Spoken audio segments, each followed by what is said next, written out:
დარგული მილიარდები მსხვერპლად შეწირული ასეულობით ადამიანის სიცოცხლე და უსახლკაროდ დარჩენილი ათასობით ოჯახი.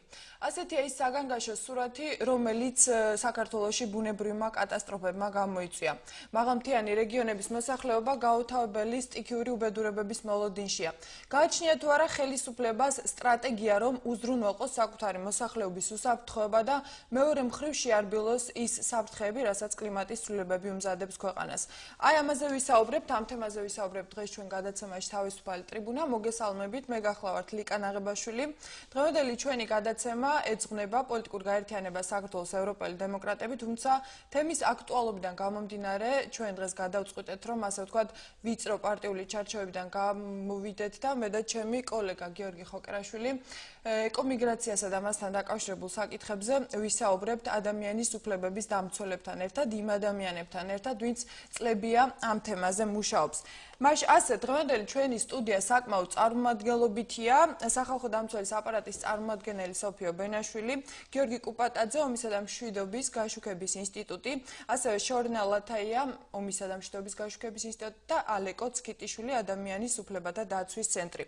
მაყურებელს შეუძლია ასევე ჩაერთოს ჩვენ საუბარში სატელეფონო ზარის მეშვეობით, ასე რომ ველით მოსაზრებებს თქვენგანაც და პირველ რიგში რომ უკეთესად გავიგოთ რა მასშტაბების პრობლემებთან გვაქვს საქმე, გადავხედოთ მსოფლიო მონაცემებს. ბოლო 30 წლის განმავლობაში უბედური კატასტროფების, ბუნებრივი მოვლენების, სტიქიური უბედურებების რიცხვი და მასშტაბები საგრძნობლად გაიზარდა, გაეროს მონაცემებით ყოველ წელს მსოფლიოში დაახლოებით 600-მდე უბედური, ასე ვთქვათ, სტიქიური უბედურება ხდება და ეს ყველაფერი აზარალებს დაახლოებით 200 მილიონზე მეტ ადამიანს, ფინანსური დანაკარგი კი დაახლოებით $100 მილიარდ უტოლდება.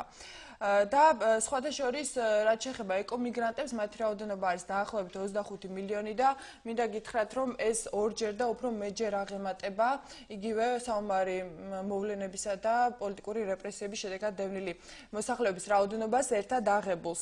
უფრო მეტად საგანგაშოა მომავლის პროგნოზები, ყველა საერთაშორისო ორგანიზაცია ვარაუდობს იმას, რომ 2050 წლისთვის ეკომიგრანტების რაოდენობა 200 მილიონსაც გადააჭარბებს. გასაგებია რა გამოწვევთან გვაქვს საქმე და შეიძლება ითქვას ეს არის 21 საუკუნის ერთ-ერთი ყველაზე მნიშვნელოვანი და ხიფადი შემცველი პრობლემა, ამიტომ მე ვფიქრობ, რომ ყველა სახელმწიფოს პრიორიტეტების, ასე ვთქვათ, მოწინავე ადგილას სწორედ ამ მოსალოდნელი რისკების თავიდან აცილება უნდა იყოს.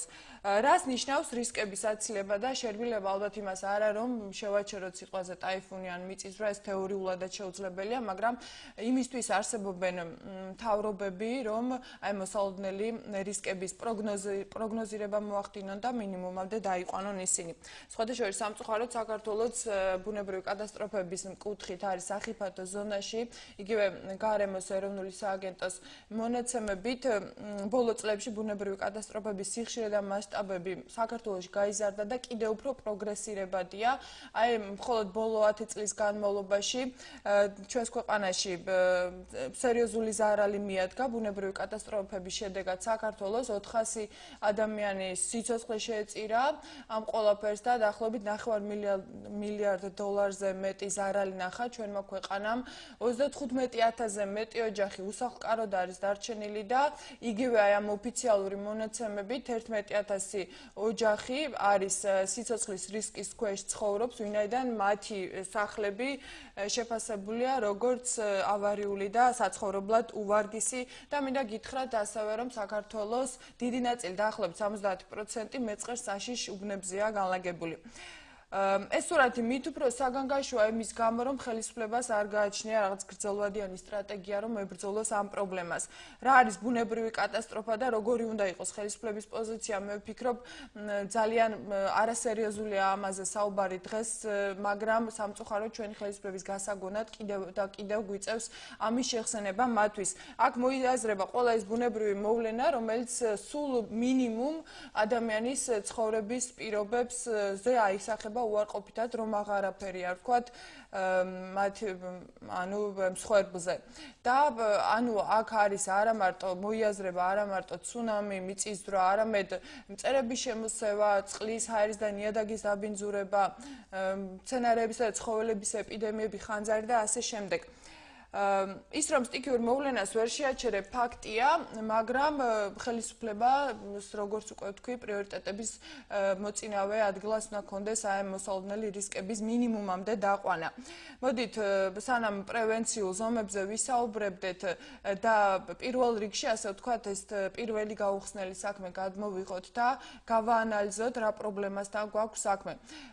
ტოლთა და განსახლების სამინისტროში ირწმუნებიან რომ ყველაფერი არც ისე კატასტროფულად არის როგორც ჩანს და ამბობენ რომ ხელისუფლება ყველანაირად ცდილობს დაეხმაროს იმ ადამიანებს, იმ ოჯახებს, რომლებიც რისკის ზონაში ცხოვრობენ. ნუ თუ მართლა ასეა. საქართველოში რამდენიმე არასამთავრობო ორგანიზაცია, რომელიც ამ თემაზე საკმაოდ დიდი ხანია, წლებია და საკმაოდ სერიოზულად მუშაობს. მათი წარმომადგენლები ახლა ჩვენ სტუდიაში შედან, მე მინდა მათთან გადავიდე ამ კითხვით გიორგი კუპატაძის მიმართავ, მოდი დავიწყოთ თქვენგან. საკმაოდ მწირი გაშუქება ხდება ამ თემის მედიაში. მე ვიცი რომ საკმაოდ სერიოზული კვლევები გაქვთ ჩატარებული, უშუალოდ გაქვთ შეხვედრი ხართ ამ დაზარალებულ მოსახლეობას. როგორია რეალური სურათი ამ ეკომიგრაციის?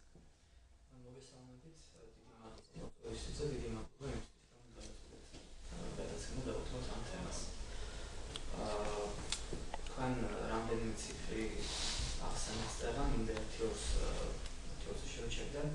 11,000 ოჯახი, რომელიც თქვენ ახსენეთ, ეს არის სახელმწიფოს ოფიციალური მონაცემები, ტოლთა და განსახლების სამინისტროს მონაცემები. ეს არის ის ოჯახები, რომლებიც ცხოვრობენ ეგრეთ წოდებული პირველი და მეორე კატეგორიის სახლებში, შენობებში, რომლებიც არის ან დანგრეული, ან არ ექვემდებარება აღდგენას და საჭიროა გაჩერება. ბოლო 20 წლის მანძილზე მსხვერპლის რაოდენობა გადააჭარბა 400 ადამიანს. გარდა ამისა, მუდმივი სახლის ქვეშ იმყოფებიან ადამიანები, დღესაც განსაკუთრებით სეზონური მისწერების საჭიროება მატულობს. სამწუხაროდ შაშანაც იყო მსხვერპლი, შაშანაც რამდენიმე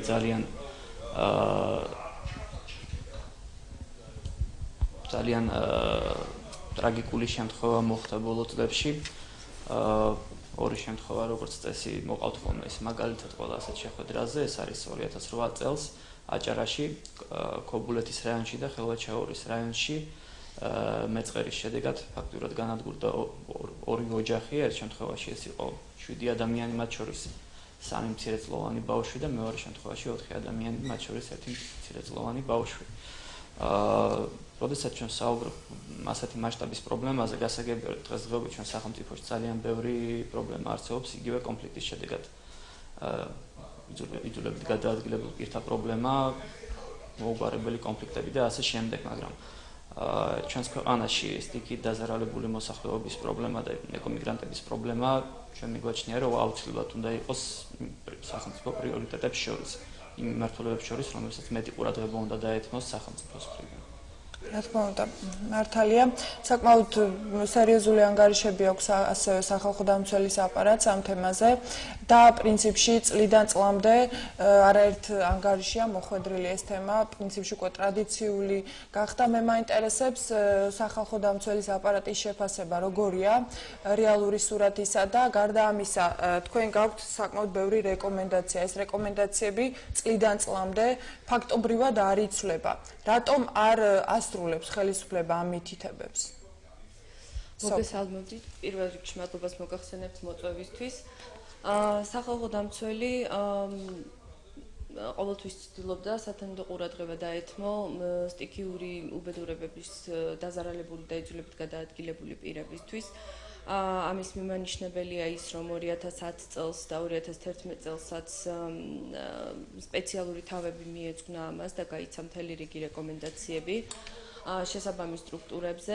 ამას გარდა მინდა უბრალოდ მსმენელს მოვახსენო, რომ მზად არის დაიბეჭდება სპეციალური მოხსენება, სპეციალური ანგარიში, რომელიც კიდევ უფრო ნათელ სურათს შევეცდებით ყოველ შემთხვევაში უფრო ნათელი სურათი წარმოვადგინოთ. რაც შეეხება იმას, თუ რატომ არ სრულდება სახალხო დამცველის რეკომენდაციები, ამაზე ალბათ პასუხს მე ვერ გაგცემთ. თუმცა ყველაზე მნიშვნელოვანი და სამწუხარო არის ის, რომ მიუხედავად იმისა, რომ არაერთხელ აღინიშნა ის ფაქტი, რომ რეალურად დღესდღეობით სახელმწიფოს არ გააჩნია ერთიანი სტრატეგია, ერთიანი პოლიტიკა ამ პრობლემასთან მიმართებაში, უკვე რამდენიმე წელია სიტუაცია არის უცვლელი. ყველაზე მნიშვნელოვანი პრობლემა არის ის, რომ სახელმწიფოს არ აქვს ერთიანი ხედვა და სტანდარტი, როგორ უნდა მოაგვაროს ეს საკითხი, არც პრევენციასთან მიმართებაში და არც რა თქმა უნდა შემდგომში სტიქიის შედეგად დაზარალებულ პირებთან და მათ განსახლებასთან დაკავშირებით. ერთადერთი ოფიციალურად ერთადერთი სამინისტრო, რომელიც ამ საკითხს კურირებს, ეს არის საქართველოს ოკუპირებული ტერიტორიებიდან იძულებით გადაადგილებულ პირთა განსახლებისა და განსახლების სამინისტრო. თუმცა საკითხი არის ძალიან კომპლექსური. შეუძლებელია, ესეც უნდა აღინიშნოს ამ ერთმა სამინისტრომ, უпростоრად სამინისტროს ერთმა პატარა დეპარტამენტმა და სამმართველომ შესძლოს ასეთი კომპლექსური და მასშტაბური საკითხის მოგვარება დამოუკიდებლად. 35,000-ზე მეტი ოჯახი, თქვენ სწორად შენიშნეთ, სამინისტროს ოფიციალური მონაცემებით არის სტიქიით დაზარალებული და ელოდება ასევე მათგან გარკვეული ნაწილი შემდგომ განსახლებას, თუმცა თუ ავიღებთ სტატისტიკურ მაჩვენებლებს და შევხედავთ, ბოლო 3 წლის განმავლობაში თავად სამინისტროს ადასტურებს, რომ ფაქტობრივად ახალი სახლების შეძენა აღარ წარმოებს. ამათგან არის ისეთი ოჯახები ამ 11,000-დან, რომელთა ადგილზე დატოვებაც არის შეუძლებელი. თუნდაც სახელმწიფომ გამოყოს შესაბამისი თანხები იმ დანგრეული ან დაზიანებული სახლების აღსადგენად ან ასაშენებლად შეუძლებელია იმ ადგილებზე მათთვის ცხოვრების გაგრძელება. ძალიან პრობლემურია საკითხი და ძალიან მრავალნაირ პრობლემასთან გვაქვს საქმე. პირველი ეს არის საკანონმდებლო დონეზე, ანუ არარსებული კანონმდებლობა. მოდით სანამ საკანონმდებლო რაც იურიდიულ თემებზე გადავიდოდეთ, მე უბრალოდ მინდა კითხო, თქვენ უშუალოდ გქონდათ შეხვედრა ეკომიგრანტებთან, გრძნობენ თუ არა ისინი ზოგადად რომ საქართველოს მოქალაქეები არიან სახელმწიფოს რაიმენაირ მხარდაჭერას და თქვენ ახსენეთ სახლების შეძენა აღარ მიმდინარეობსო, მე ვიცი რომ მათ სერიოზული პრობლემები აქვთ იგივე ბინების პრივატიზებასთან დაკავშირებით, ასევე სარგებლობაში გადაცემული მიწების დაკანონებასთან დაკავშირებით. აი რატომ ხდება ეს? ამის გამომწვევი მიზეზი ისევ არის ის, რომ საქართველოში არ არსებობს ერთიანი მიდგომა პოლიტიკა და კანონმდებლობა, რომელიც ამას მოაწესრიგებს. ვერსად ვერ გავექცევით იმ ფაქტს, რომ პრივატიზაციაც და სასოფლო-სამეურნეო დანიშნულების მიწების საკუთრებაში გადაცემაც უნდა მოაწესრიგოს კანონმდებლობა. თუ არ იქნება მიღებული სათანადო ნორმატიული აქტები და თუ არ იქნება სახელმწიფოს ერთიანი ხედვა ამ საკითხთან მიმართებაში, პრობლემა მუდმივად გადაიდება და ეფექტურად მისი მოგვარება ვერ მოხდება. რაც შეხებას, ჩვენ მქონდა შეხება ჩვენ ვიმყოფებოდით სოფელ ხიხანში და ასევე ვიმყოფებოდით ქორეთშიც, სადაც უშუალოდ შევხვდით არასამთავრობო ორგანიზაციების დახმარებით უკვე ეკომიგრანტებს, თუმცა სახალხო დამცველში ასევე არაერთი განცხადება არის უშუალოდ სტიქიით დაზარალებული მოსახლეობისგან, რომლებიც ითხოვენ განსახლებას ან რაიმე ტიპის დახმარებას. ამას გარდა იმ სოფლებში, სადაც ხდება სტიქიური უბედურებებით დაზარალებული მოსახლეობის განსახლება, პრობლემას წარმოადგენს ის, რომ ამ განსახლებას თან არ მოსდევს ადაპტაცია ინტეგრაციის პროგრამები, რაც იწვევს მათ უკუმიგრაციას. მაგალითად, როდესაც ჩვენ ვიმყოფებოდით სოფელ ხიხანში, აღმოჩნდა, რომ 60-მდე ეკომიგრანტი ოჯახი იყო თავდაპირველად იქ განსახლებული, თუმცა ადგილზე მხოლოდ 25 ოჯახი ცხოვრობს, რაც იმის მიმანიშნებელია, რომ იქ არსებულმა არასათანადო მდგომარეობამ აიძულა ეს ადამიანები უკუმიგრაცია განეხორციელებინათ, ანუ დაბრუნებოდნენ თავიანთ სახლებს და იქ ეცადათ გაეგრძელებინათ ცხოვრება. თუ არ იარსებებს შესაბამისი ინტეგრაცია ადაპტაციის ღონისძიებები, როგორიც არის თქვათ, იქ ადეკვატური პირობების შექმნა, თუნდაც რაიმე ტიპის დასაქმების დროებითი წამახალისებელი პროგრამები, შეუძლებელია მოსახლეობამ იგრძნოს ის, რომ ისინი სრულად არიან ინტეგრირებული ადგილზე. ხელმისაწვდომობა განათლებაზე, ჯანდაცვაზე, სასმელწყალზე, ეს არის ის უმნიშვნელოვანესი ასპექტები, რომელიც სახელმწიფომ უნდა უზრუნველყოს, რომელთაც უნდა უზრუნველყოს სახელმწიფომ ეკომიგრანტები. გასაგებია, პრინციპში ადაპტაციის პრობლემა საკმაოდ ისეთი მასშტაბურია, თითქმის საზოგადოების ყველა ფენას აწუხებს და ძალიან მძიმე სურათია, როდესაც წარმოიდგენ, რომ ადამიანი საკუთარი სიცოცხლის, საკუთარი შვილის სიცოცხლის რისკის ფასად ისევ ბრუნდება, განიცდის უკუმიგრაციას იმ ადგილას, სადაც ასე თუ ისე რაღაცის გაკეთებას ახერხებდა, თუმცა არ იცის ხვალ რა შეიძლება ამ ყველაფერს მოყვეს. სანამ ეკომიგრანტების უფლებრივ მდგომარეობაზე გავაგრძელებდეთ საუბარს, რაც საკმაოდ მნიშვნელოვანი თემაა. მე მინდა ჩემს კოლეგა გიორგი ხოკერაშვილს ვთხოვ, შევაფასოთ ის, რაც უკვე მოვისმინეთ. აი სურათი, რაც რეალურად არსებობს, ის საფრთხეები, რის წინაშეც დგას არა მარტო ჩვენი ქვეყანა, არამედ სრულიად მსოფლიო იმსახურებს თუ არა ადეკვატურ რეაგირებას ჩვენი ხელისუფლების მხრიდან. აუცილებელი არის თუ არა რაღაც როგორც საუბრობდით გრძელვადიანი კონკრეტული სტრატეგიის ჩამოყალიბება ეკომიგრაციასთან და ამ პრობლემასთან მიმართებაში. აუცილებელია თუ არა ხელისუფლებამ გაითვალისწინოს ჩვენი ადგილობრივი თუ საერთაშორისო ორგანიზაციების რეკომენდაციები. ღმერთმა დაგვიფაროს რაღაც ბუნებრივ სტიქიას ვერსად დავემალებით და მით უფრო ვერც იმ შემთხვევაში სირაქლემას პოზიციას თუ დავიჭერთ. ხო, ეს ალბათ უფრო რიტორიკული გადახვევებია, მაგრამ გიორგი მინდა პოლიტიკური შეფასება მივცეთ ხელისუფლების დამოკიდებულებას ამ საკმაოდ მძიმე პრობლემის მიმართ. მოგესალმებით. მე პირველ რიგში ალბათ უფრო ვიტყოდი, რომ ის რაც ჩვენ აქ მოვისმინეთ ეს ადასტურებს რამდენად მწვავე და აქტუალურია ეკომიგრანტების საკითხი დღეს საქართველოში, მით უმეტეს, როდესაც სტიქიური მოვლენებით გამოწვეული კატასტროფების მასშტაბები მკვეთრად არის გაზრდილი და ის სტატისტიკური მონაცემები, რომლებიც აქ იქნა გაჟღერებული, სწორედ ამის შედეგია. მე უბრალოდ დავამატებდი ერთ მონაცემსაც საქართველოს შესახებ მსოფლიო ბანკის ორი სხვადასხვა შეფასებით ყოველწლიური ზარალი ეკოლოგიური კატასტროფების შედეგად ქვეყანამ ეს იქნება ვარცოფები, წყალდიდობები თუ დამეწყრილი ტერიტორიებიდან გამომდინარე ზიანი შეიძლება 150 მილიონიდან წელიწადში 3 მილიარდადს კი მიაღწიოს. ეს არის ძალიან საგანგაშო, ამას შეიძლება დიდი ზარალი კი არა და ისეთი ფორმა მიიღოს, რომ დააზარალოს მოსახლეობა, ეკონომიური განვითარება ქვეყნის და გარემო. უბრალოდ ყველაფერი ამის მიმართ როგორია ხელისუფლების დამოკიდებულება, ხო? და როგორ შეიძლება ეს ყველაფერი შეფასდეს.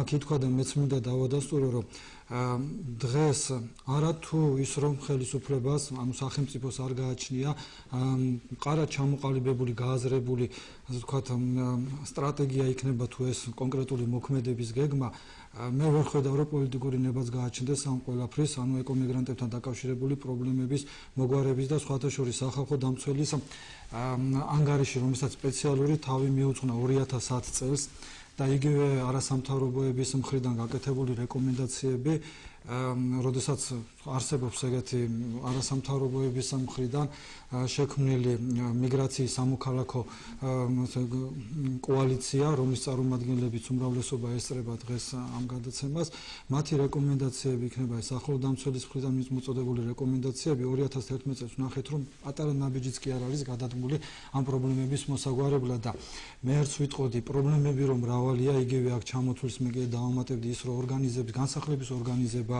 იგივე დაზიანებული სახლების შეფასების საკითხი, ხო, იგივე არ არსებობს ადეკვატური ინფორმაციული ბაზა სრულყოფილი ამასთან დაკავშირებით და ის რომ ადაპტაციისა და შემდგომი თქვათ ინტეგრაციის საკითხში ნამდვილად პრობლემებია, იმიტომ რომ ადამიანებმა გარკვეულწილად კომუნიკაციის არარსებობის გამო წინასწარი და თქვათ ამ საკითხის დაუმუშავების გამო არ იციან თქვათ რა გარემოში და რა პირობებში მოუწევთ ცხოვრება და იგივე იქ ადგილობრივი თემები რამდენად მომზადებულები ხდებიან მათ ჩასახლებას და ეს იწვევს გარკვეულ გაუგებრობას თუ რაღაცა მცირე კონფლიქტებს ფინანსებთან დაკავშირებით რო პრობლემაა და როგორც თქვა დავეთანხმები ნამდვილად 2009 წლიდან ბიუჯეტში ანუ წლამდე თეთრი არ არის ჩადებული ნამდვილად ბინების ანუ სახლების შესაძენად ეკომიგრანტებისთვის და იმასაც ვიზიარებ რომ პრივატიზებული ერთი სახლიც კი არ არის აქამდე თქვათ რაც სახლები გაიცა ეკომიგრანტებზე. ნუ ეს პრობლემები ყველაფერი გამომდინარეა ასევე კიდევ მინდა აღვნიშნო რომ ნამდვილად სამართლებრივი სივრცეში არ არიან ეს ხალხი მოქცეული ეკომიგრანტები და ჩვენი საქართველოს ანუ კანონმდებლობა საერთოდ სტიქიური მოვლენების შედეგად იძულებულ გადაადგილ პირებს ესეც არ ცნობს. ჩვენი კანონმდებლობით იძულებულ გადაადგილ პირის ცნებაში არ შედის ის არ მოიცავს სტიქიური მოვლენების შედეგად დაზარალებულ პირებს და გამოდის რომ კანონი არ განსაზღვრავს, ანუ არა კანონით არ არის განსაზღვრული სტიქიური მოვლენების შედეგად დაზარალებული ეკომიგრანტების სტატუსი. სწორედ ეს იწვევს რომ ის თქვათ სამართლებრივი იქნება თუ სოციალური განათლები, რომელთაც სარგებლობენ მაგალითად დევნილები კანონის მიხედვით, რომელიც არის იძულებულ გადაადგილ პირთა და დევნილთა შესახებ, ამ სოციალური გარანტიებითა და დაცვის მექანიზმებით ვერ სარგებლობენ სტიქიური მოვლენების შედეგად დაზარალებული პირები, მხოლოდ და მხოლოდ იმის გამო, რომ არის საკანონმდებლო ვაკუუმი და არ არის სრულყოფილი კანონმდებლობა ამასთან დაკავშირებით. მაშინ, როდესაც თუ ჩვენ შევხედავთ სხვა ქვეყნების პრაქტიკას, იგივე საერთაშორისო ორგანიზაციების, იქნება ეს ვთქვათ გაეროს სახელმძღვანელო პრინციპებიდან გამომდინარე, თუ მიგრაციის საერთაშორისო ორგანიზაციიდან და სხვა ქვეყნების სახელმწიფოებს თუ ავიღებთ, ისინი არ გამიჯვნას არ აკეთებენ იძულებულ გადაადგილებულ პირებს შორის ეს იქნება თქვა ომის შედეგად დაზარალებული თუ სტიქიური მოვლენების შედეგად თუ ადამიანის შედეგად გამოწვეული კატასტროფების და მათ გარემოში მიმდინარე ცვლილებების საფუძველზე ხომ აი კლიმატურ გლობალურ ცვლილებებს გულისხმობ რომ დაც მრავალი პრობლემა წარმოიქმნა როგორც მსოფლიოში ისე ჩვენ ქვეყანაშიც ხო ამიტომ მათ კანონმდებლობით ყველა ის გარანტიები თქვა პასუხისმგებლობა და ისე ჰუმანიტარული დახმარება თუ დაცვის მექანიზმები ეს ვრცელდება ორივე კატეგორიის როგორც ომით დაზარალებულების ისე სტიქიური მოვლენების შედეგად დევნილების ანუ იძულებით გადაადგილებული პირების მიმართ რა შეიძლება აქ ითქვას ხო რატოა ჩვენთან სხვანაირად და დანარჩენ მსოფლიოში სხვანაირად აქ ალბათ შეიძლება ერთი რამე ითქვას ალბათ არ ვიცი ეს ჩემი შეიძლება სუბიექტური აზრიც იყოს უბრალოდ როგორ შეიძლება თქვა ყურადღება არ გამოიჩინო ამ ხალხის მიმართ არ შეიმჩნიო რომ არსებობს ის თქვა შეღავათები და გარკვეული რაღაცა რა თქმა უნდა რეგულირდება კანონმდებლობით და აქ ჩემზე უკეთ ალბათ ამაზე იტყვიან იგივე საგადასახადო კოდექსშიც არის თვითმმართველობის შესახებ კანონშიც არის გარკვეულად ეკომიგრანტები ზემა მოხსენებული და ტოლთა და განსახლების სამეცნიერო დებულებაში თუმცა ვიზე უნდა გავრცელდეს ეს ყველაფერი ანუ საკანონმდებლო ნორმით როგორ უნდა იყოს ეს თქვა გაწერილი და განსაზღვრული ეს არ არის და ეს ქმნის ყველა დანარჩენ პრობლემებს და იმედია არ ვიცი ჩვენი მიზანიც ხო ზუსტად ის არის რომ თქვა ეს პრობლემები უფრო ფართო საზოგადოებისათვის გავხადოთ ცნობადი და გარკვეულწილად რაღაცა ნაბიჯები გადაიდგას ამ კუთხით ეხლა მაინც და ალბათ იმედია რომ ძალიან ბევრი ჩაერთვება არა მხოლოდ სამთავრობის დონეზე არამედ იმიტომ რომ პრობლემა ისეთია ხვალ ზეგ მაზეგ რა მოხდება და როგორ შეეხება ქვეყანას ხო ისე არ უნდა იყოს რომ მე როცა თქვა რაღაცა უბედურება დამატყდება თავს მაშინ გამახსენდეს ამ თქვა დანარჩენ დროს დავივიწყო ხო ეს ანუ პასუხისმგებლობა უნდა იყოს ხელისუფლებამ და ვალდებულება და ამას ყველაფერს გააკეთებს როცა ჩვენ კანონმდებლობაში ამ ხარვეს ამოვავსებთ და მათ განუსაზღვრავთ სტატუსს აი ეს არის მთავარი პრობლემა მე მგონი ეს გიორგი ეს ყველაფერი მარტო ჩვენ არ უნდა გვესმოდეს და ჩვენ არ უნდა ვხედავდეთ პრინციპში ასე გამოვიდა რომ ეს ადამიანები ეკომიგრანტები ბუნებაში არ არსებობენ ყოველ შემთხვევაში ხელისუფლებისთვის არ და საუბარია 35000-ზე მეტ ოჯახზე რომელიც უსახლკაროდ არის დარჩენილი და დაახლოებით შეიძლება ითქვას ამის ნახევარი რომელიც დანგრეულ სახლში ცხოვრობს ხო ეს საკმაოდ სერიოზული მასაა ეს ოფიციალური მონაცემებია და ჩვენ მიჩვეული ვართ და ვიცით ის რომ ოფიციალურზე ბევრად მეტი ხდება ხოლმე რეალური სურათი რაც არის ხო გიორგი შენ საუბრობდი იმაზე რომ ხელისუფლებას არ აქვს პოლიტიკური ნება რომ ეს ყველაფერი განახორციელოს რეკომენდაციები მოიყვანოს სისრულეში მაგრამ ცოტა ლოგიკურია იმიტომ რომ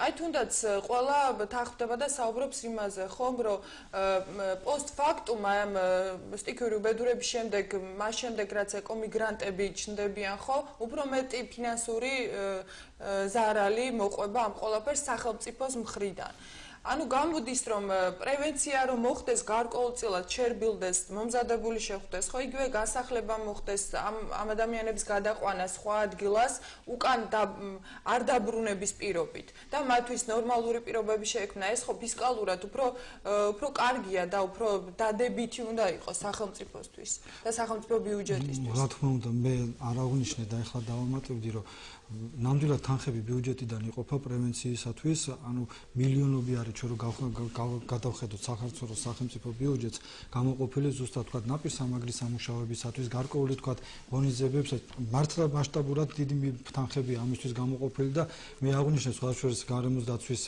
ეროვნული სააგენტოს მონაცემებია თქვა ზარალი წელიწადში 150 მილიონი ადგება ქვეყანას ყველაფერი ამ სტიქურ მოვლენებიდან გამომდინარე აქ შედის ზუსტად ის თქვა თანხები რომელიც ბიუჯეტიდან მიდის ხო სხვა შორის ამასთან დამოკიდებულება მსოფლიოში არაერთგვაროვანია. მე რაც ბოლო მონაცემები მაქვს, ზოგი თანხმდება იმაზე, რომ თქვა სტიქიურ მოვლენებს ვერ შევაჩერებთ, იგივე გარკვეულ თქვა პრევენციულ ზომებს ვერ განვახორციელებთ, ამიტომ ძირითადი თანხები მაინც მივმართოთ იქითკენ, რომ თქვა ისეთ საშიშ ტერიტორიებზე მცხოვრები, მაგალითად როგორც წეგან ვთქვითო 11000 ოჯახი სიცოცხლის რისკის ფასად ცხოვრობს, ხომ დღეს ეგრე გამოდის, ანუ მათი განსახლება მოხდეს, ანუ მათი უფლებები იქნეს დაცული და რაღაცა ადამიანურ პირობებში აღმოჩნდეს, სადაც შეექმნებათ თქვა ყველანაირი საცხოვრისი პირობები იქნება თუ თქვა ადაპტაციის საშუალება, რომ არა თქვა სიცოცხლის რისკის ფასად ცხოვრობდნენ, ან თქვა რაღაცა პრევენციული ისეთი ღონისძიებები გატარდეს, რომელსაც თქვა ერთჯერადი ხასიათი ექნება, არამედ ეს მოსახლეობა თქვა გადავიყვანოთ უფრო ისეთ ტერიტორიებზე, სადაც მათი სიცოცხლე და დაცული იქნება. მე ვფიქრობ, პრობლემა იმაში არაა, რომ ამ ადამიანების განსახლება მოხდეს, თუნდაც შემოიღეს კანონი, ხო, სპეციალური, რომ ადამიანი შეიძლება იძულებით გამოასახლონ, თუ ხელისუფლებამ შესაბამისმა ორგანოებმა ჩათვალეს, რომ ის სახლი, სადაც ის ცხოვრობს, არის სიცოცხლისთვის საშიში, მაგრამ საქმე იმაშია, მას სხვა ალტერნატიულ რა პირობას თავაზობენ. და როგორც ალბათ ცხადი გახდა, აი ამ ყველაფრის მიზეზი არის ისევ და ისევ ის, რომ საკანონმდებლო დონეზე ამ ადამიანებს არ აქვს სოციალური გარანტიები, ხო? მე მაინტერესებს, რატომ არ თქვენგან მაინტერესებს, რატომ არ აქვთ ეკომიგრანტებს სამართლებრივი სტატუსი, აი სოფო საუბრობდა სწორედ ამ უფლებრივ მდგომარეობებზე, რატომ არის ესეთი ერთგვარი იურიდიული ვაკუუმი შექმნილი? მოგახსენებთ, როგორც გიორგი მართებულად შენიშნა, ჩვენთან საქართველოში 1996 წლის კანონი გვაქვს იძულებით გადაადგილებულ პირთა შესახებ, თუმცა აღნიშნული კანონი არ მოიცავს სტიქიური უბედურებების შედეგად იძულებით გადაადგილებულ პირებს და არ ფარავს მათ.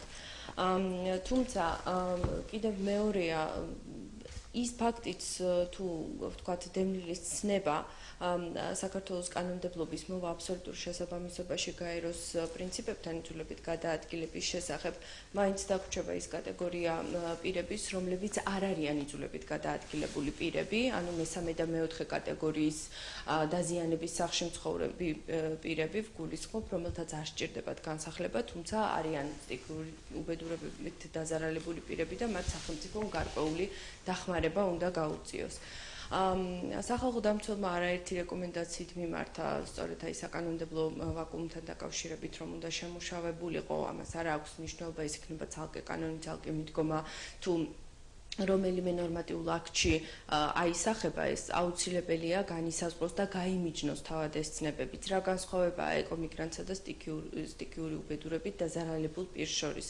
იმიტომ რომ ეს ცნებები ერთი და იგივეს არ წარმოადგენს. ეკომიგრანტი არის უკვე მიგრირებული ადამიანი, რომელიც ერთი ადგილიდან მეორეზე უკვე გადასახლებულია და მას უკვე სულ სხვა საჭიროებები უჩნდება. ხოლო სტიქიით შედეგად დაზარალებული პირი, რომელიც შეიძლება საჭიროებს, ხოლო რიგ შემთხვევაში შეიძლება არც საჭიროებს და მას მხოლოდ ფინანსური ტიპის დახმარება სჭირდება, ვთქვათ, რჩება ადგილზე, ხომ?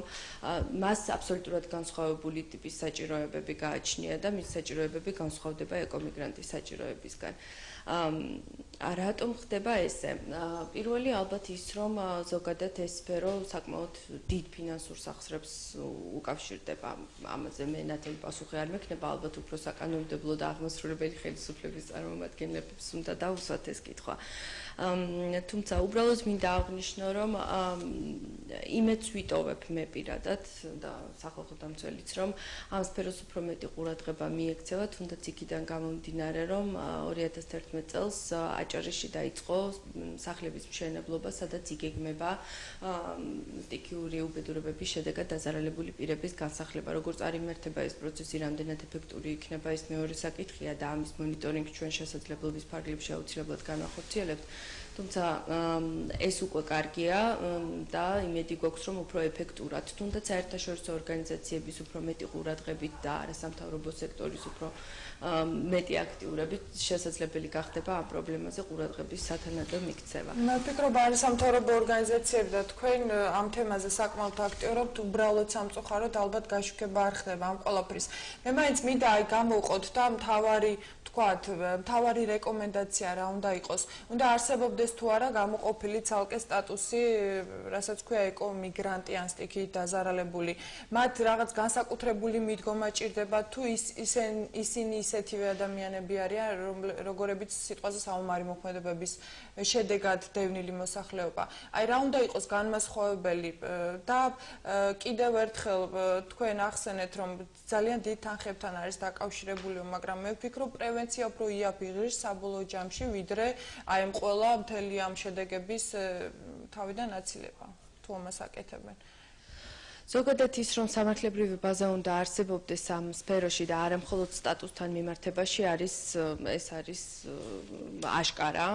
არა მხოლოდ სტატუსი უნდა განისაზღვროს, არამედ უნდა განისაზღვროს მთელი რიგი პროცედურები, რომელიც დაუკავშირდება მათ განსახლებას, მათთვის გადაცემული სახლების პრივატიზებას, თუნდაც არ არის აუცილებელი ეს კანონმა მოაწესრიგოს. მთავარი არსებობდეს სამართლებრივი ბაზა, თუნდაც სავალდებულო გარკვეული ტიპის წესები. თუ შევხედავთ პრაქტიკას, მე მქონდა სპეციალურად შეხვედრა ლტოლთა და განსახლების სამინისტროს წარმომადგენელთან, რათა უფრო მეტად გარკვეულიყავი. როდესაც დავიწყეთ მუშაობა, აღმოვაჩინეთ, რომ დადგენილების გარდა 34 დადგენილებაა 2008 წლის, რომელიც დებულებას წარმოადგენს რეალურად სამინისტროსი, არ არსებობს არც ერთი სამართლებრივი აქტი, რომელიც აი ამ პროცედურებს მოაწესრიგებს. არსებობს, რა თქმა უნდა, ჩანაწერი სხვადასხვა საკანონმდებლო აქტებში, თუმცა ის იმას არ ნიშნავს, რომ არსებობს აქტი, რომელიც მთელს ამ პროცედურას მოაწესრიგებს. აღმოჩნდა, რომ სამინისტროს გარკვეულწილად აქვს პრაქტიკა, მაგალითად, როგორ უნდა შესთავაზოს პირებს ესა თუ ის საცხოვრებელი სახლი, აქვს სპეციალური ფორმა შემუშავებული, რომელსაც აგზავნის ადგილობრივ თვითმმართველობაში და ადგილობრივი თვითმმართველობის წარმომადგენლები ადგილზე მიდიან და ავსებენ აი ამ ფორმებს და შემდეგ. თუმცა გაწერილია ეს კანონი? თუმცა, სწორედ ამაზე ვსაუბრობ, რომ თუმცა ეს არ არის არსად გაწერილი. და ერთი ის რომ არ არის ხელმისაწვდომი ნორმატიული ბაზა და მეორეც მანამ სანამ არ არის გაწერილი მთელი ეს პრაქტიკაში არსებული დანერგილი, ასე ვთქვათ, პრაქტიკა არ ატარებს სავალდებულო ხასიათს. მეორე, რომელიც უნდა აღინიშნოს, ეს არის არაერთგვაროვანი მიდგომა პრობლემის მიმართ. მაგალითად, რა შემთხვევაში ხდება თანხების გამოყოფა, რა შემთხვევაში ხდება განსახლება, ხომ? იყო შემთხვევები, როდესაც ერთეული შემთხვევები და ჩემი კოლეგები ალბათ დამეთანხმებიან, როდესაც გამოყოფილი იქნა სპეციალური თანხები ამა თუ იმ სახლის აღსადგენად, თუმცა რამდენიმე წელიწადში ის სახლი დაინგრა და აღმოჩნდა, რომ ის თანხა, რომელიც სახელმწიფომ გაიღო, ფაქტიურად ფუჭად გადახდილი თანხა იყო. რა შემთხვევაში პრობლემა რაში იყო? მათ იცოდნენ, რომ ფუჭად ისროდნენ ამ საბიუჯეტო თანხებს თუ უბრალოდ დაინგრა ეს სახლი? არა, რამდენადაც მე მაქვს ინფორმაცია, უბრალოდ ეს სახლი მეწყერსაშიშ ზონაში მდებარეობდა და იქ სახლის გარემონტებას აღარ ჰქონდა აზრი. თქვენ თუ გადახედავთ სამართლებრივ ბაზას, წლების განმავლობაში არის მიღებული ერთჯერადი ნორმატიული აქტები, დადგენილებები, რომელიც ამა თუ იმ კონკრეტული სტიქიური მოვლენის შედეგად დაზარალებულ პირებზე გარკვეულ მატერიალურ დახმარებას ითვალისწინებს. თუმცა ის თანხებიც ერთმანეთისგან აბსოლუტურად განსხვავდება. ერთ შემთხვევაში თუ გვაქვს 10.000, მეორე შემთხვევაში გვაქვს 5-5.000. როგორ განისაზღვრება, რა ტიპის საჭიროებების მიხედვით განისაზღვრება ეს თანხები, ესეც აბსოლუტურად ბუნდოვანია. ამიტომ სახალხო დამცველი თავის ანგარიშებშიც აღნიშნავს, რომ აუცილებელია ერთიანი პრაქტიკის არსებობა, რომელიც, რა თქმა უნდა, გაწერილი იქნება საქართველოს კანონმდებლობაში და იქნება შესასრულებლად სავალდებულო. ან ჩვენ საუბრობდით რაღაც სახელმწიფო უწყებაზე, ლტოლთა და განსახლების სამინისტროზე, ერთადერთი, რომელთანაც შეიძლება ამ თემით გადამისამართება. ხომ არ არის ამ ყველაფრის მიზეზი სწორედ ის, რომ უწყებებს შორის არ არის კოორდინაცია, ის რომ კოშკიდან ძალიან ძნელია ყურება მიწაზე რა ხდება, ხო? და სხვა ქვედარგოლებმა ფაქტობრივად არიციან ის რა ევალებათ, ანუ საკუთარი უფლება მოვალეობები არიციან. ალეკო, მოდი მე თქვენთან მინდა გადმოვიდე ამ შემთხვევაში აი ამ კითხვით. იქნებ პრობლემა სწორედ იმაშია, რომ ცენტრალიზებულია მმართველობა და ზოგადად რა პრევენციის ზომები შეიძლება იქნას მიღებული, თუნდაც აი იგივე ერთჯერადი ღონისძიებების სახით. მოგესალმებით, მადლობა მოწვევისთვის. მართლაც თავარი პრობლემა თუ რატომ დაგროვდა ეს პრობლემები, რამ გამოიწვია ეს ერთ-ერთი არის მართვის ცენტრალიზებული სტილი და მეორე მხრივ კიდევ ვფიქრობ არასწორი პრიორიტეტები, ანუ როდესაც მაგალითად თავდაცვის სამინისტროს და შინაგან საქმეთა სამინისტროს აქვს უზარმაზარი დაფინანსება და სხვა სამინისტროებს მათ შორის ამ შემთხვევაში რა კი თემას ეხება ოკუპირებული ტერიტორიებიდან იძულებით გადაადგილ პირთა და განსახლების და ტოლთა სამინისტროს აქვს ბევრად მცირე დაფინანსება, ხოლო გარემოს დაცვის სამინისტროს საერთოდ აუქმებდნენ, ვიცით ეს ჩვენ და არასამთავრობო ორგანიზაციების წვლილიც არის, რომ ეს სამინისტრო დარჩა და მოქმედებს. თავისთავად პრევენციულ ღონისძიებებს აქვს დიდი მნიშვნელობა, აქ ითქვა, რომ იაფი ჯდება ბევრად პრევენცია, ვიდრე შემდგომში მეწყვილ მოვლენებთან და სხვა ბუნებრივი კატასტროფის შედეგებთან ბრძოლა, თუმცა პოსტფაქტუმ უკვე როდესაც ეს მეწყერი დაწყებულია და ღვარცობი და ასე შემდეგ, უკვე ამას ცხადია აზრი არ აქვს პრევენციას, ეს არის წლებით ადრე დასაგეგმი სპეციალისტების ჩართვა არის საჭირო, იგივე რისკების შეფასებაში, იგივე ამ ზონების გამოკლებაში და ასე შემდეგ და ეს წლების პროცესი არის, რაც უნდა ხდებოდეს, მაგრამ სამწუხაროდ არ ხდება. რაც შეეხება მართვის ცენტრალიზებულ სტილს, ეს არის მართლაც დიდი პრობლემა, იმიტომ რომ არსებობს რამდენიმე რეგიონი, განსაკუთრებით მთიანი რეგიონები და საქართველოს ტერიტორიების უდიდესი ნაწილი სწორედ მთიანი რეგიონები და ხშირად სწორედ აქ ხდება მსგავსი ბუნებრივი კატასტროფები და აი შეუძლებელია რომ კომპეტენციები თავმოყრილი არის ამჟამად ტოლთა და განსახლების სამინისტროში, მას ევალება ამ რისკების მართვა და შემდეგ ამ ზოგადად ეკომიგრანტების განსახლების პროცესის მართვა და შეუძლებელი რომ ამ სამინისტროში ხდომ 5 თუ 10 სახელმწიფო მოხელეს შეეძლოს ამ ყველა რეგიონის პრობლემების აღმოფხვრა.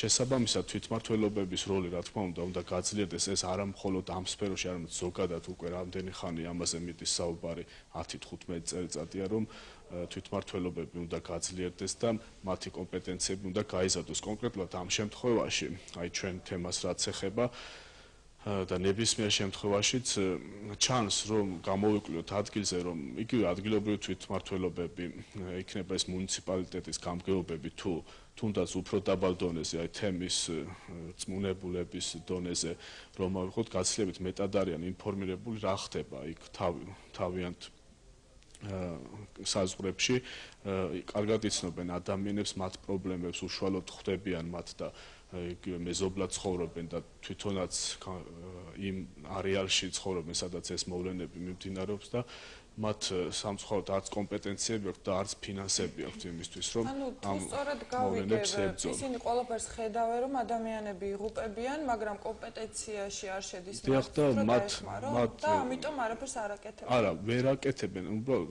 აკეთებენ რას, უბრალოდ მათი მოვალეობა არის, რომ ჩააყენონ ზემდგომ ინსტანციების საქმის კურსში. აქ კიდე ეს 5 კაცი ზის და განიხილავს ამ პრობლემებს, უბრალოდ პრობლემები იმდენად ბევრია, რომ შეუძლებელია რომ ეს 5 კაცი გაწვდეს ყველა ამ პრობლემის რაღაც დაგეგმას, მომზადებას და მერე ფინანსების გამოყოფას და ეს ფინანსებიც როგორც თავიდან თქვი, არ არის მაინც საკმარისი, კი ითქვა აქ რომ გაიზარდა ეს ბიუჯეტი ზოგადად, მაგრამ მაინც არ არის ეს ფინანსები საკმარისი იმისთვის, რომ ამ ყველა ამ რეგიონში ეს მოვლენები, ეს პროცესები გამოსწორდეს.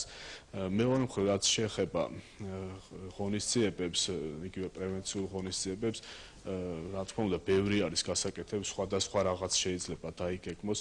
თვითონ ჩვენ არასამთავრობო სექტორიც ვცდილობთ, რომ რაღაც ჩვენი მხრიდან რაღაც წვლილი შევიტანოთ ამ ღონისძიებებში და კარგი პროექტი აქვს კავკასიის გარემოს დაცვით ორგანიზაციების ქსელს, რომელშიც ჩვენც მონაწილეობთ, ანუ პირადად მე როგორც ადამიანის უფლებათა ცენტრის წარმომადგენელი, ასევე მე გახლავარ ღვინის კლუბის წევრი და ამ ღვინის კლუბიდანაც ჩავერთი ამ პროექტში დიდი სიამოვნებით, ეს არის აჭარის მთიან რეგიონებში, ფერდობებზე უნიკალური ქართული ჯიშის ჩხავერის გაშენება.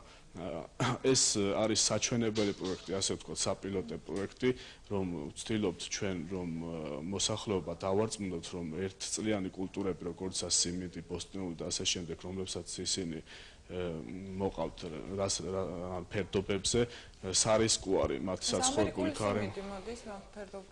კი, ეგ სიმინდი ალბათ ოდათესო ყველგან მოვასაუბრობთ, თუმცა ზოგადად ცხადია რომ არ მოვიდა, მაგრამ ეგ განსხვავებული ინფორმაცია მაქვს მე პირადად ამაზე. ერთი ამბობს რომ ძალიან ბევრი მომივიდა, მეორე ამბობს რომ საერთოდ არ მომივიდა, ანუ ეგ არ ვიცი რაზე არის დამოკიდებული. გააჩია როგორ დაახლოებულია. თუმცა ზოგადად მე რას ვამბობ, რომ აი სიმინდის მოყვანა იმ ფერდობებზე, ანუ როდესაც ეს ფერდობები ირეცხება და ეს ანუ მიწის ყოველწლიურად დამუშავება არის ძალიან დიდი რისკი და ეს მრავალწლიანი კულტურები, როგორც ხეხილი, იგივე ეს ვაზი და ასე შემდეგ ეს შედარებით კი არა და ფაქტობრივად უზრუნველყოფს იმას, რომ ეს ფერდობები არ ჩამოირეცხოს. ანუ რა იწვევს ამ კატასტროფებს? ხო, ძირითადად ცნობილია, რომ ადამიანური ზემოქმედების შედეგად ხდება ყველაფერი, ანუ ადამიანი არის თავისივე თავის მტერი ზოგადად, ხო?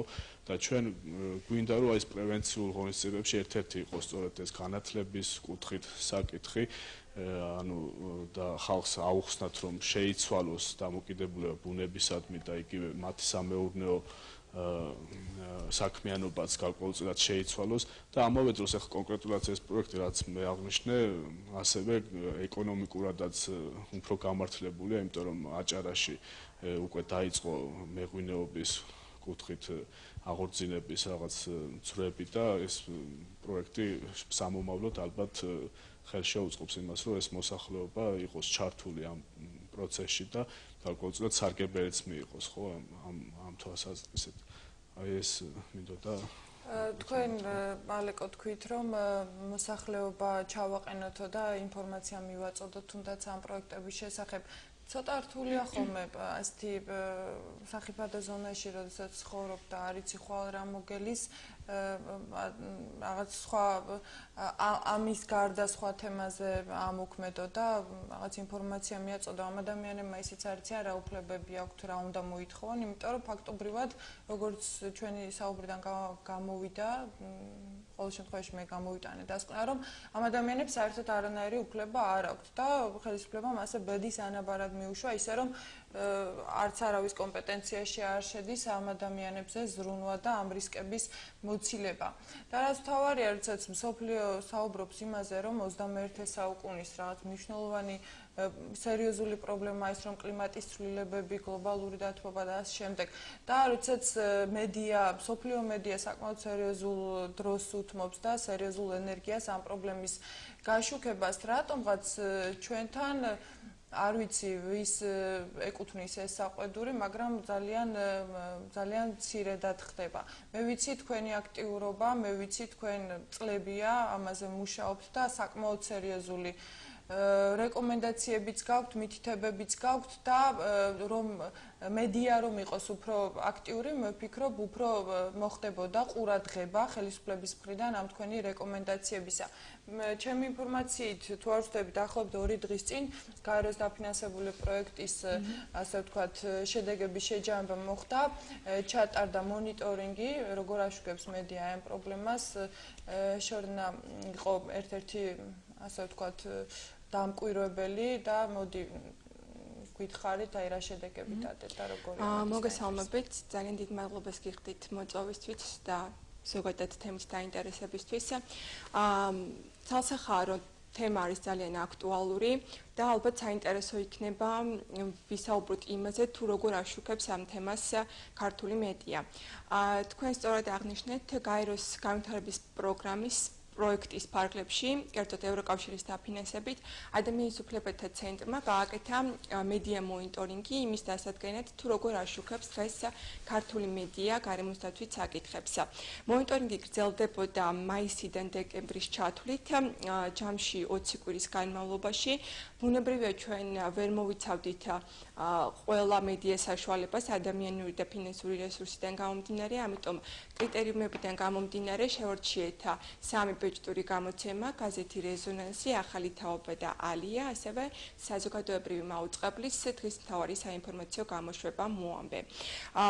კვლევას ჰქონდა თავისი მეთოდოლოგია, როგორც ყველა სხვა კვლევებს და ჩვენ ვაკვირდებოდით როგორც რაოდენობრივ, ასევე თვისებრივ კომპონენტებს. კერძოდ გულისხმობ იმას, რომ რაოდენობრივ კომპონენტებში მოვიაზრებდით და ვაანალიზებდით იმას, თუ რამდენ ფართობს, სივრცეს უთმობს მედია ამ საკითხს, როგორია გაშუქების ტონი, არის ეს ნეიტრალური, ნეგატიური თუ დადებითი, ასევე რა ტიპის გაშუქებასთან გვაქვს საქმე, არის ეს პირდაპირი თუ ირიბი და გეოგრაფია კონკრეტულად რომელი რეგიონებიდან და რომელ რეგიონებზე მზადდება მასალები.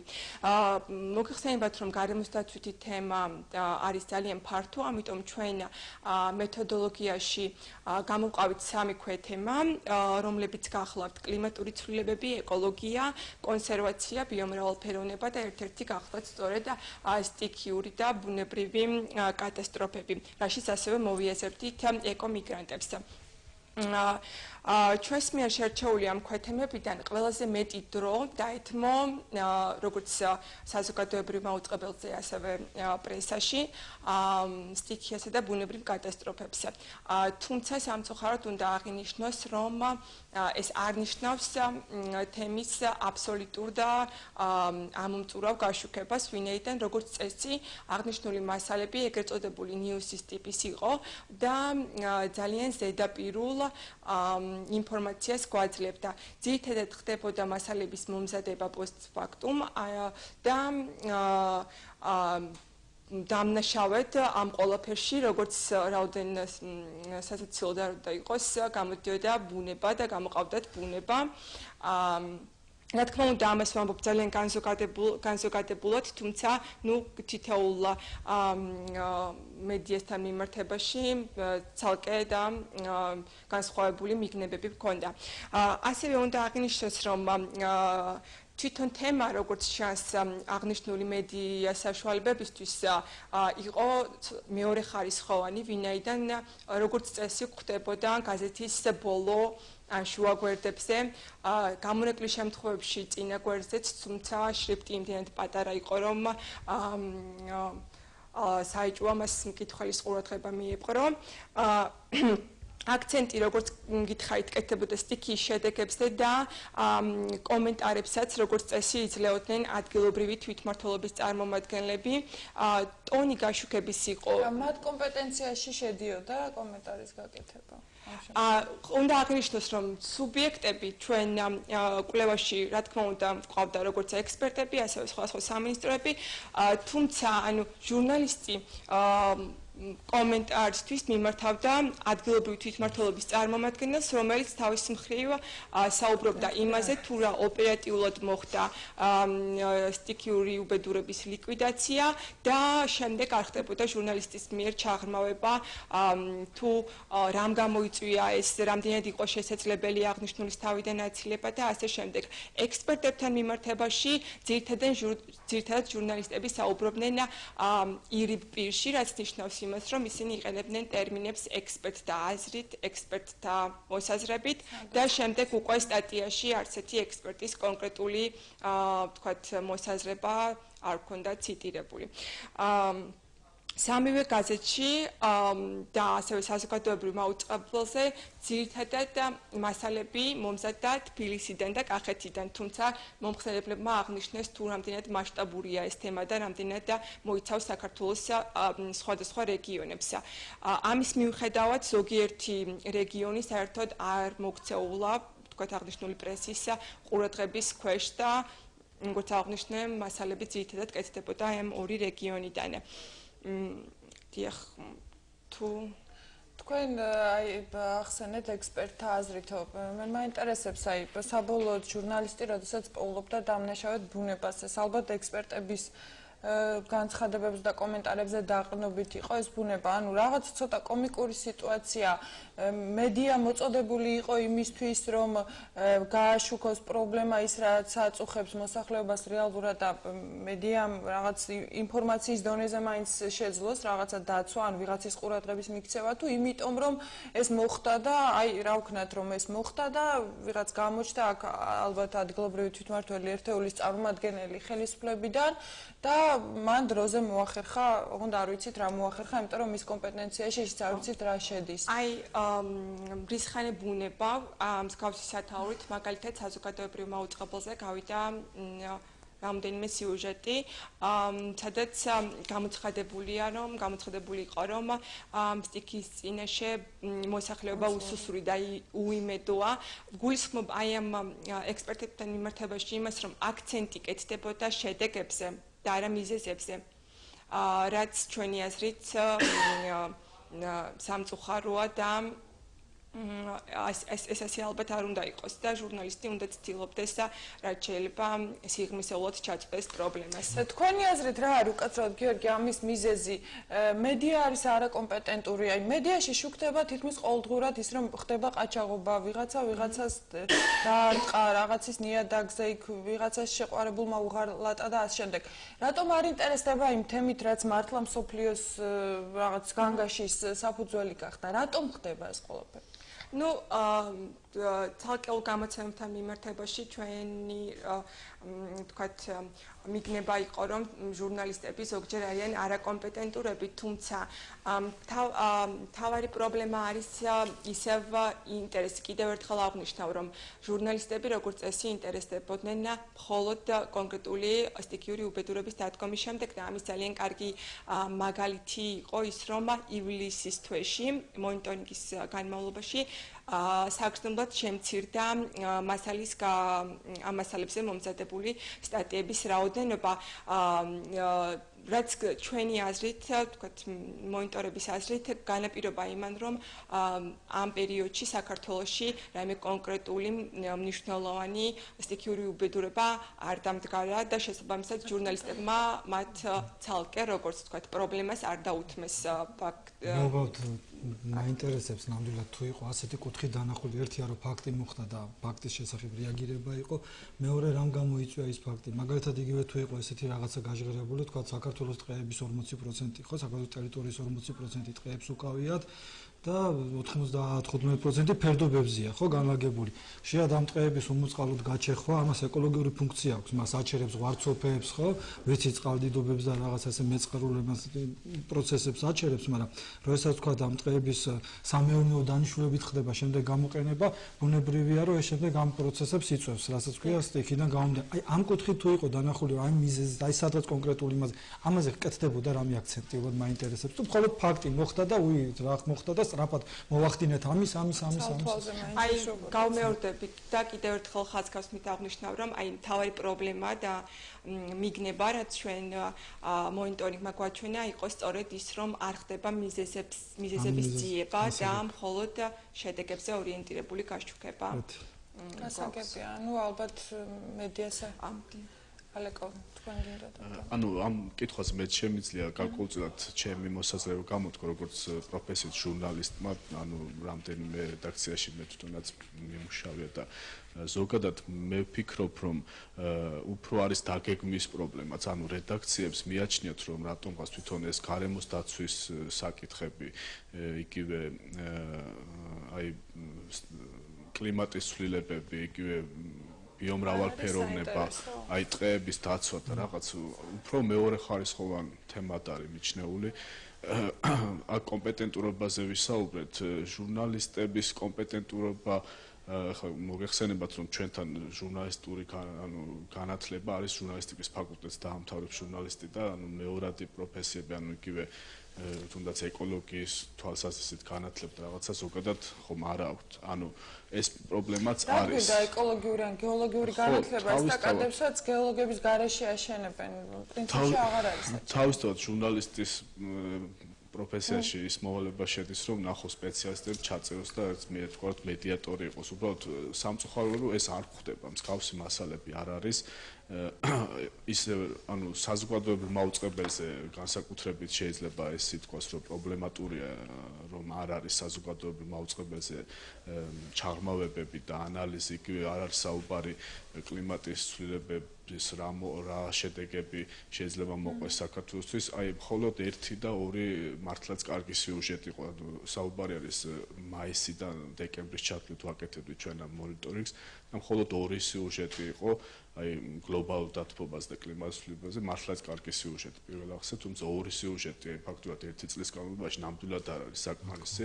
რაც შეეხება სტიქიებს, ახლა შორენამაც აღნიშნა, რომ აქ ხდებოდა გაშუქება, ანუ როგორ ან მოხდა რაღაცა მეწყერი ან წყალდიდობა, ჩავიდა ადგილზე გუბერნატორი, თბილისიდან ჩავიდა მინისტრი, იქ შეხვდნენ ადგილობრივ გამგებელს.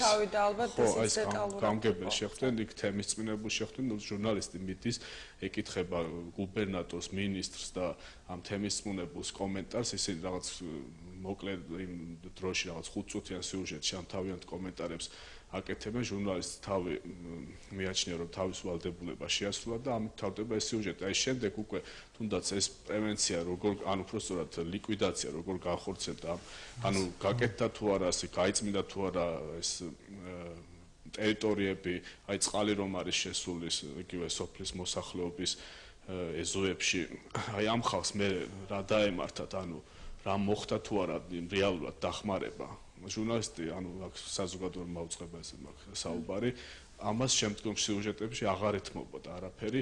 ჩვენ უბრალოდ ჩვენი ინფორმაციით არასამთავრობო ორგანიზაციების რაღაც კუთხით გვაქვს გარკვეული ინფორმაციები და ძირითადად ის ხალხი მაინც დაზარალებულად რჩებოდნენ და თვეობით იყო გაჭიანურებული მათი აი სწორედ ამ ლიკვიდაციის ანუ აღმოფხრის ანუ ამ დაზარალებულების დახმარების პროცესი იყო გაჭიანურებული და ეს სწორედ ეს არის რომ უკეთესი იქნებოდა რომ საზოგადოებრივი მაუწყებელი ამას აშუქებდეს თანმიმდევრულად ანუ არ იყოს პირველ რიგში არ იყოს მარტო შედეგებზე საუბარი არამედ მიზეზებზეც იყოს საუბარი თუნდაც იმაზე რომ ჯებირები არ კეთდება და ეს წყალდიდობები იმიტომ არის რომ წყალი გადმოდის მდინარის კალაპოტიდან რომ არ არის ჯებირი მეორე მხრივ არის ეს ჯებირები მაგრამ არის უხარისხოდ გაკეთებული ხო ამასაც თავისი ანალიზი უნდა იქ ჩაღრმავება საჭირო რატომ გაკეთდა უხარისხოდ და ეს ყველაფერი არის სწორედ ჟურნალისტების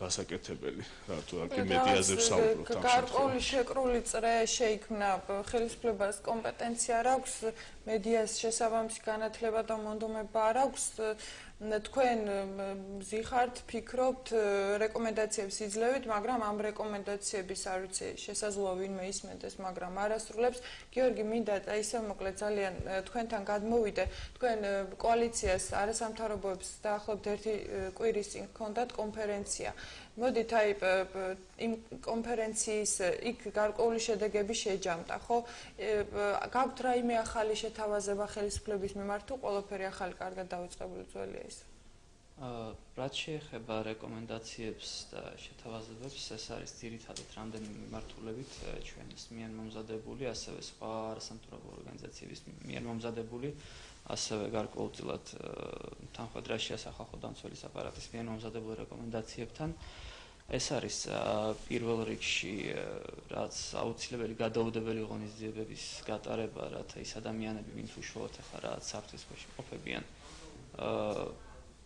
არ მოხდეს რა თავიდან ავიცილოთ ახალი ტრაგედიები ეს არის აუცილებლად სახელმწიფო სტრატეგიის შექმნა ამ ადამიანების საჭიროებების დასაკმაყოფილებლად ეს არის მოკლევადიანი და გრძელვადიანი სამოქმედო გეგმის შექმნა რომლის მიხედვითაც სახელმწიფო იმოქმედებს ეს არის სამართლებრივ ველში მოქცევა ამ ადამიანების როგორც სოფლო სწორად აღნიშნა საუბარი არის არა მხოლოდ ეკომიგრანტებზე არამედ სტიქიის მიერ დაზარალებულ ადამიანებზე რომლებიც ასევე რაც სამართლებრივ ველის გარეთ აღმოჩნდნენ და რაც თავარი ეს არის რაც მუდმივი პროცესი ეს სტიქიური უბედურება მუდმივად გრძელდება და აუცილებელია მუდმივად ხდებოდეს მონიტორინგის შეფასება შესწავლა სიტუაციის და დაგეგვა და პროგნოზირება სამომავლო საფრთხეების სამწუხაროდ არანაირი ნაბიჯები რაიმე ერთიანი სტრატეგიის ჩამოყალიბების მხრივ ჯერჯერობით არ გადადგმულა და ამის გარეშე რაიმე ეფექტურ შედეგზე საუბარი შეუძლებელია, იმიტომ რომ იგივე როგორც აღინიშნა კი არის ეს შემთხვევები, როდესაც სახელმწიფო გამოყოფს რაც დახმარებას, მაგრამ ვინაიდან ეს არ ატარებს რაც სისტემურ ხასიათს, არ არის წინასწარ შესწავლილი ვითარება, უბრალოდ გამოიყოფა ფული და უმეტეს შემთხვევაში არაეფექტურად იხარჯება. თუმცა გიორგი აქ იმას ვიზავთ, მე წავიკითხე ინფორმაციას გავეცანო 2004 წლიდან გარემოს დაცვის სამინისტროსაც, გარემოს ეროვნულ სააგენტოსთვის, რომელიც გეომონიტორინგს ატარებს. ამასთან დაკავშირებით ფინანსები არ გამოყოფია, რომ თქვათ ის სისტემატიურად, რასაც თქვათ მანამდე ახორციელებდა და აკეთებდა, რაღაც დაიდო თქვათ შედეგები, ხო? ამას თუ რაღაცას აკეთებს ადგილობრივ დონეზე, თქვათ რაღაც მონაცემების თქვათ მიღებით, თორე ის რომ რასაც თქვათ სჭირდება გეოლოგიური შესწავლა, კიდესაც შეიძლება რაღაცა მოხდეს ან იმისთან თავის დაცვა, ეს ამაზე თანხების სახელმწიფო არ არის. სფერო არ არის პრიორიტეტული აშკარად, იგივე გარემოს დაცვის ეროვნულ სააგენტოს აქვს გეოლოგიური უსაფრთხოების სამსახურს, აქვს ძალიან სერიოზული კვლევები ჩატარებული. ეს კვლევები ინტუერება თაროებზე და არავინ არ კითხულობს. 53000 მეწყერულის სხეულია საქართველოში და 3000 დასახლება არის რაც საფრთხის ქვეშ.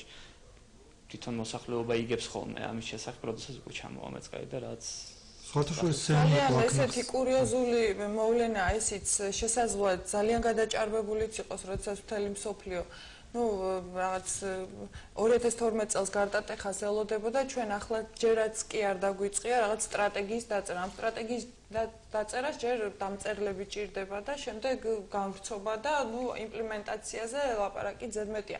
სამწუხაროდ ჩვენი გადაცემისთვის გამყოფილი დრო ამოიწურა, ძალიან საინტერესო საუბარი გამოგვივიდა და პრინციპში ეს მხოლოდ საუბრად არ უნდა დარჩეს და მე იმედი მაქვს, რომ ჩვენ და სხვა პოლიტიკური ორგანიზაციები, არასამთავრობოები თუ ყველა დაინტერესდება ხელისუფლებაც კეთილნებას იბოძებს, დაждდება და მოგვისმენს და თქვენს რეკომენდაციებს, სახალხო დამცველის რეკომენდაციებს, თქვენი არასამთავრობო ორგანიზაციების რეკომენდაციებს აუცილებლად შეასრულებს. მე მაგის იმედი მაქვს. დიდი მადლობა ყურადღებისთვის, მომავალ შეხვედრამდე გემშვიდობებით.